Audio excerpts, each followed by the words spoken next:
18వ అధ్యాయం కంటిన్యూషన్ అండి. రోజు విడిచి రోజు సాయి చావడిలో నిద్రించిన ఆరంభించాక భక్తులు దానికి తగిన మార్పులు చేశారు. అన్నా చించినీకర్ దంపతులు ఎంతో కాలం షిరిడీలో ఉండి బాబాను సేవించారు. అతనికి 50 సంవత్సరాలు దాటినా సంతానం కలగలేదు. ఒకనాడు శ్యామ, బాబా, నీవెందరి కోరికలో తీరుస్తున్నావు గాని వీరింతగా సేవిస్తున్న ఒక బిడ్డను కూడా ప్రసాదించవేమి అన్నాడు. ఆయన నవ్వి, నన్ను నిజంగా కోరితే ఎప్పుడైనా తీర్చకుండా ఉన్నానా? ఏమీ తెలియని వాడిలా మాట్లాడతావేం? వీరేమీ అడగలేదు. వీరికి కొడుకులు ప్రసాదించిన ఒక్క తరం కంటే వీరి వంశం నిలవదు. అంతకంటే కొంత కలకాలం కొనసాగే వంశప్రతిష్ఠ ప్రసాదిస్తాను అన్నారు. ఆయన భావం ఎవరికీ అర్థం కాలేదు. అప్పట్లో అన్నాకొక కోర్టు వ్యాధ్యం 3 సంవత్సరాలు నడిచింది. దాని గురించి ఎప్పుడడిగినా అల్లాహ్ మేలు చేస్తారు అనేవారు సాయి. ఒకరోజు అతడు వ్యాధ్యంలో ఓడిపోయినట్లు ఎవరో జాబు రాశారు. అది తీసుకొని దీక్షిత్ అన్నా కోపంతో మసీదు చేరగానే సాయి ఉగ్రులై, ఈ ముసలాడికి నా మీద నమ్మకం లేదు, ఆ ఉత్తరం అవతల పారేయండి అని కసిరారు. కొద్ది నెలల తర్వాత కోర్టు వారు అన్నాకు అనుకూలంగా 1800లకు డిగ్రీ చేశారు.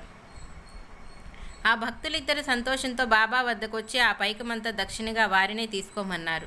ఆయన నవ్వి, అది నేనేం చేసుకుంటాను, నాకు ఇల్లా కుటుంబమా, నీవే తీసుకో అన్నారు.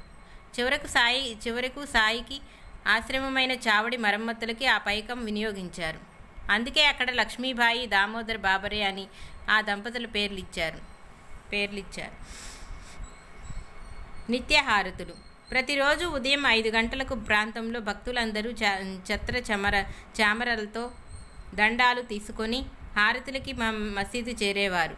ఒకరు బాబా పక్కన నిలిచి ఛత్రం పడితే ఒకరు చామరలతో వీస్తుండేవారు. అప్పుడు మేఘుడు అంతా సిద్ధం చేసి బాబాకు హారతిచ్చేవాడు.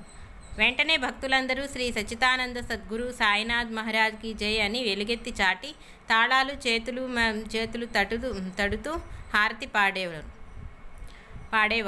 హారతి తమ ఎదుట తిరగకుండా చామరాలు పట్టినవారు దూరంగా వదిలి నిలిచేవారు. తర్వాత ఒక్కొక్కరే సాయికి నమస్కరించి ఊది తీసుకొని కాలకృత్యాలకు వెళ్ళేవారు.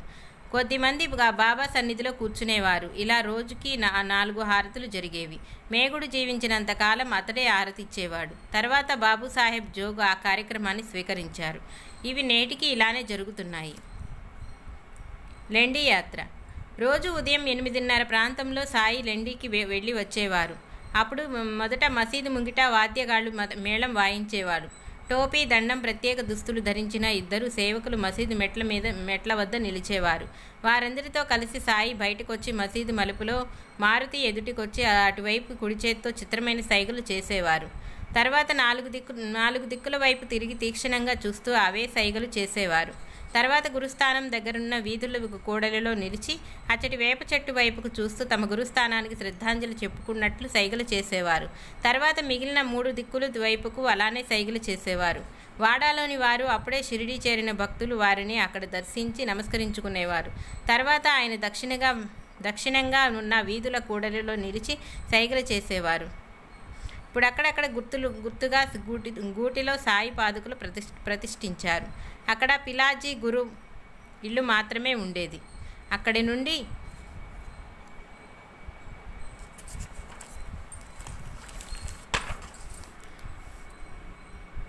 నుండి లెండి కనిపించేది. ఒకరోజు ఆ సమయంలో లెండిలోని ఒక చెట్టుకు ప్రభుత్వ కూలీలు నరుకుతున్నారు. అది చూసి గురవ్ కుమారునితో సాయి, ఆ చెట్టు నరకవద్దని చెప్పు, దానికి ప్రాణం ఉంటుంది అన్నారు. ఆ యువకుడు, వారు మనం చెబితే వింటారా అన్నాడు. క్షణంలో బాబా కోపం వచ్చి, వెధవా, నీకెంత తెలివి పెరిగిందిరా అని అతన్ని ప్రక్కనే చూస్తూ ఊరుకున్న భూటి, జోగ్, పసిలేలను కూడా కొట్టారు. కానీ మరుక్షణమే శాంతించారు. తర్వాత ఆయన దక్షిణగా ఇప్పుడు విఠలుడి మందిరం ఉన్న చోట ఆ ఇంటి గోడను ఆనుకొని నిలిచేవారు. దక్షిణంగా ఇప్పుడు విఠలుడి మందిరం ఉన్న చోట ఆ ఇంటి గోడను ఆనుకొని నిలిచేవారు. భక్తులు ఆయనకు మరలా నమస్కరించుకున్నాక ఇంకా దక్షిణంగా చౌరస్తాలో నిలిచి అన్ని దిక్కుల వైపు సైగలు చేసేవారు. అక్కడ నుండి పడమరగా ఇప్పుడు కానిఫ్నాథ్ మందిరం ఉన్న చోట రహదారి ప్రక్కనే నిలిచి మొదట ఖండోబా వైపు, తర్వాత మిగిలిన దిక్కుల వైపు తిరిగి సైగలు చేసేవారు. అక్కడి నుండి ఉత్తరంగా రహదారి ప్రక్కనే నడిచి లెండీకి చేరేవారు. అందులోకి దక్షిణంగా ఉండిన చిన్న బాటన సాయి, అబ్దుల్లా లెండిలోని ప్రవేశించేవారు. మిగిలిన వారంతా తూర్పుగా ఉన్న బాట వద్ద వేచి ఉండేవారు. సాయి ఆ తోపులో నిత్యకృత్యాలు తీర్చుకునేవారు. మానవ శ్రేయస్సు కోసం సాయి నిత్యము అక్కడ సల్పిన కృషికి ఆ చెట్లు, ఆయన స్థాపించిన శాశ్వతమైన జ్ఞానజ్యోతికి ఆ నందదీపము సంకేతాలుగా నిలిచాయి. అక్కడ నిత్యకృత్యాలు తీర్చుకున్నాక సాయి వచ్చిన దారినే తిరిగొచ్చేవారు. కానీ తూర్పుగా దగ్గర దారిన మసీదుకు వచ్చేవారు కాదు. జీవుల శరీరంలో శ్వాస, ప్రకృతిలోని మానవ ధర్మాలను సాయి కూడా తమ పంథాన ఎన్నడూ మార్చేవారు కాదు. షిరిడీలో మనం ఎప్పుడు నిలిచిన ఆ బాటలోని ప్రతి ఇసుక రేణువు సుమారు 60 సంవత్సరాలు సాయి సంచారంతో పవిత్రమైనదని గుర్తుంచుకోవాలి.